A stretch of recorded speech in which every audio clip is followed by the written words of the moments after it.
So if you have milk and sugar at home, you have condensed milk. So let me show you the simple step on how to combine these two to make your own delicious condensed milk. Start by adding water to your saucepan and then go in with sugar. Cook this on medium heat and stir until the sugar completely dissolves. If you're new to my channel, it's good to have you here. My name is Teresa Metuka, and for my returning viewers, thank you for stopping by. Do not forget to like, comment and share, and if you haven't subscribed, do click on the subscribe button. So you want to cook this on medium heat between 2 to 4 minutes, and make sure you stir occasionally. You don't want this to crystallize and also don't want it to caramelize. So once it is ready, you will see that it has like the simple syrup form. So I just allow this to cool down for like 1 minute, and then next thing you're just going to do is to pour that into your blender, go in with some powdered milk and go in with some salt, and then blend this until it is smooth and luscious.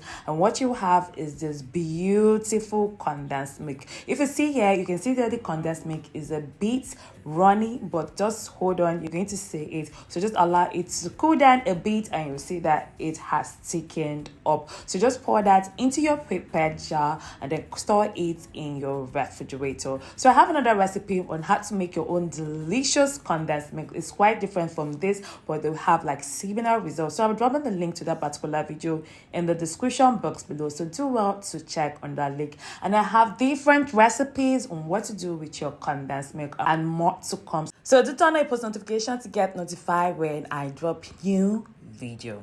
So by the way, I've been working on something very special, an exclusive ebook and a private step-by-step video showing you how to make the best red velvet cake. So this is not the same red velvet cake I have on my channel. This is something different. So I've been experimenting, tweaking and trying to come out with the best red velvet cake. And when I tell you, I have it. So do not forget to turn on your post notifications so that you can get notified. And also it's going to be coming out with this creamy coconut filling. This is the best. So I'm going to be telling you more about it later. So if you are just seeing this right now, so this is going to be out like in 3 days. So I don't know, or maybe it's already out. So depending on when you are seeing this video, but just check my Instagram at Teresa Metuka, or you can also just check on my YouTube, just check on my post. You'll see more details about this there. Thank you so much for watching. I'll see you on the flip side.